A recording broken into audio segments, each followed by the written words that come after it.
안녕하세요. 로이어랜드의 서정민 변호사.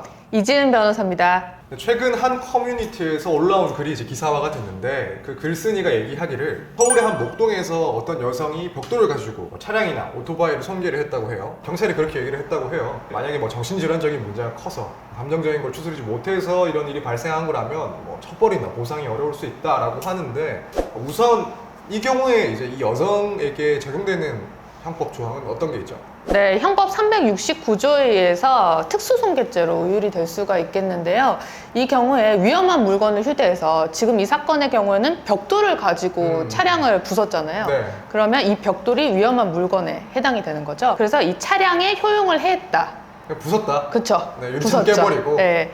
그렇게 이제 해당이 된다라고 하면은 5년 이하의 징역, 1천만 원 이하의 벌금에 처해질 수가 있겠습니다. 여기서 이제 사람들이 많이 궁금해하는 부분이, 과연 이런 경우에 정말 처벌도 피할 수 있나, 혹은 심신미약 등으로 감경이 될 수 있나, 너무 쉽게 그렇게 되는 거 아닌가, 이런 얘기들이 많은 것 같아요. 정신적인 문제 때문에 심신미약으로 감경을 받았다, 이런 기사들이 사실 많이 올라오긴 한단 말이에요. 네. 그래서 사람들이 그거 보고 너무 쉽게 인정되는 거 아닌가?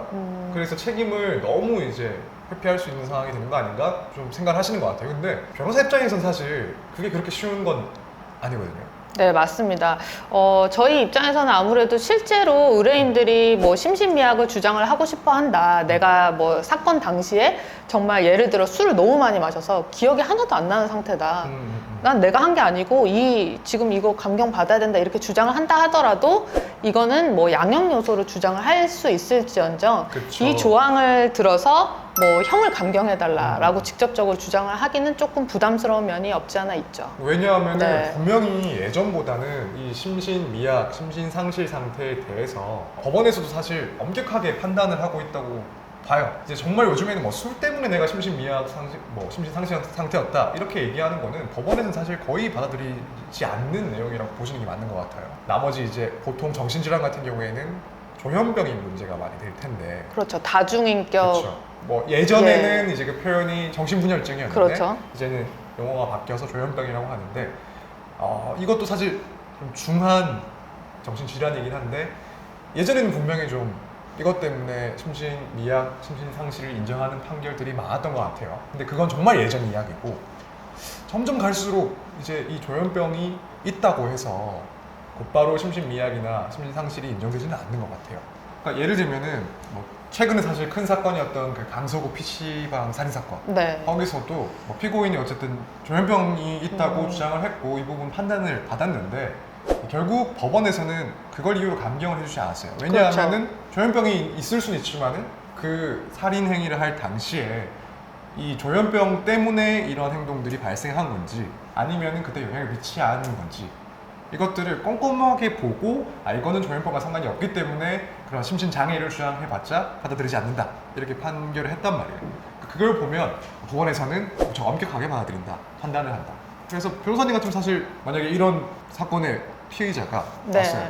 네. 그래서 저는 심신상실 혹은 심신미약을 주장하고 싶습니다. 그때 저는 너무 힘들었고 술 많이 마셨어요, 이렇게 얘기를 한다면 어떻게 하시겠어요? 선생님 왜 이렇게 술을 많이 드셨어요? 일단 이해해 주시죠. 네, 그렇죠. 심신미약으로 하고 싶습니다. 일단 합의부터 합시다. 보상부터 해주시고요. 심신미약 주장하시나요? 그럼? 아니요, 반성문부터 쓰세요. 진정하게 일단 반성부터 저 그때 하시고. 술에 많이 취했는데 심신미약이 안 되나요? 술을 왜 그렇게 많이 드셨어요? 심신미약 안 되나요? 네, 안 됩니다. 주장 못 해주시나요? 못하는 건 아니겠지만 아까도 말씀드렸다시피 이 양형 요소에서 주장을 해드릴 것 같아요. 네. 그러니까 이 양형도 사실 또 보시는 분들에 따라서는 불편할 수도 있어요. 그게 왜 고려돼야 되지? 그렇죠. 근데 이제 이런 의미죠. 내가 정말 악한 마음을 가지고, 그렇죠. 계획적으로 막. 진짜 확고한 고의를 네. 가지고 한 게 아니라 너무 취해서 판단력이 떨어졌기 때문에 그런 행동을 한 거고, 제가 잘못한 인정하고 다만 조금만 고려해 주십시오, 딱 이 정도죠. 그 네. 이상을 얘기하는 건 아니에요. 많은 분들이 걱정하는 만큼 처벌 안 될 수 있나라고 묻는다면, 저는 일단 책임을 져야 될 것 같다. 네. 물론 정말 이분이 조현병을 긴 시간 동안 앓고 있었고, 또 치료도 사실은 예를 들면 제대로 받지 않은 상태였고, 또 이 당시에 주변 정황을 봤을 때 정말 좀 상식적으로 이해하기 힘들고 조현병 때문에 이루어진 행동들이 보여졌다면, 그러면 어쨌든 법률적으로는 심신미약이 인정될 수도 있고 감경될 수도 있는데, 그게 아니라면 어쨌든 감경받기는 쉽지가 않을 수 있다.